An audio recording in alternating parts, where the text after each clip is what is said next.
Leksiyalarımızı davamlaştırmamız hürmetlik vatandaş.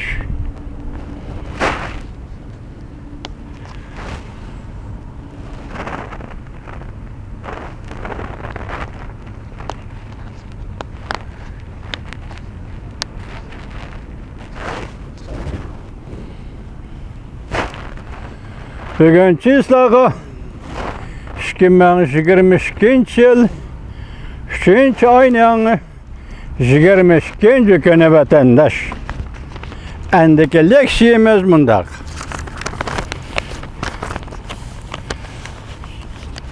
Zor plan. Prezident Vladimir Putin'den tecavüzüge cevap qaytırıp, Avrupa İttifaqı mundaq bir harbiy planni o'ttirg'a qo'ydi. Mavzuli xabar 3. ayının 21. günü Van Vet orbiti e'lon qilindi. Xabar mundaq boshlandi. Rossiyaning Ukrainaga umumyuzlik hujum qilishi dal hozir jiddiy harbiylashtirilayotgan Yevropani paydo qildi. Avrupa Ministerlar Daimi Komiteti 3. ayının 21. günü strategik ko'rsatgich siyosatini rasmiy tasdiqladi. Bu hujjat Avrupa İttifaqini urg'ib turgan harakat plani bilan ta'minlab 2030 yildan burun Avropaning bexatarligi va mudofaasini kuchaytirish plani edi. Bundan keyin Avrupa İttifaqı siyosat ko'rsatkichi hujjati 3. ayının 24. günüden 25.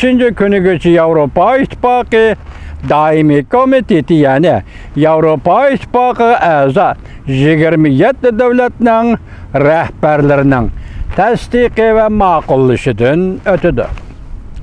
Avrupa İttifaqı diplomatiya va bexatarlik bo'yicha yuqori darajalik vakil Borrell 22. günü haftaning 1.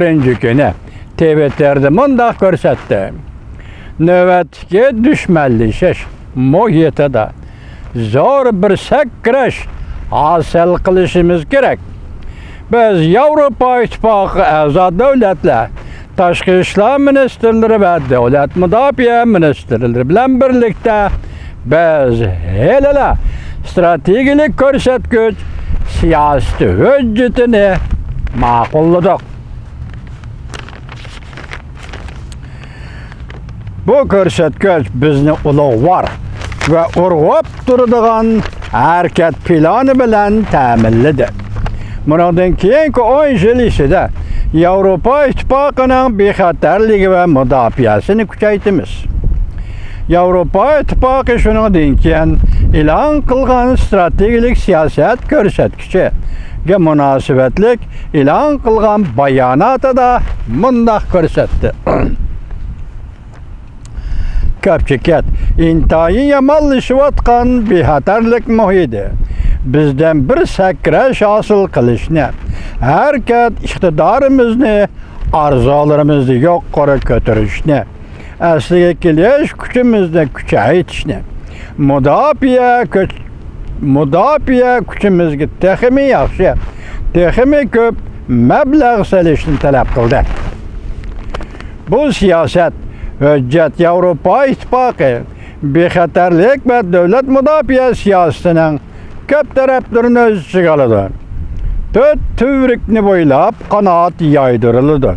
Birinchi, harakat. Ikkinchi, mablag' solish. Uchinchi, hamkorlashish. To'rtinchi, bexatarlik. Birinchi harakat bu ya'ni kriz yuz berganda tez va kuchli harakat qo'llanish, inkas qaytirish. Mümkün bo'lgan ahvol ostida sheriklar bilan hamkorlashib harakat qilish. Zarur bo'lganda ayrim harakat qilish.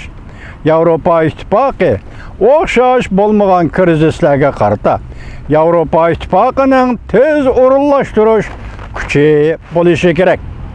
Ko'p bo'lganda 5000 kishilik 30 gün ichida 200 nefer to'liq qurollangan o'rtaq bexatarlik davlat mudofaa vazifasini ijro qilguvchi mutaxassislar guruhini tayyorlash, murakkab muhit ichida o'rinlashtirish, belgilangan vaqt ichida quruqlikda, dengizda harbiy manevr elib berish, askeriy qismlarning harakatchanligini kuchaytirish va Vanbi obzorchisi Van Shaki mundaq dedi. Prezident Vladimir Putinning Ukrainaga tajovuz qilishi butun yer sharida harbiy tayyorliklar musobaqasini qanot yaydirib o'tdi. Davomini anglaysiz, leksiyalarning hurmatli vatandoshlar.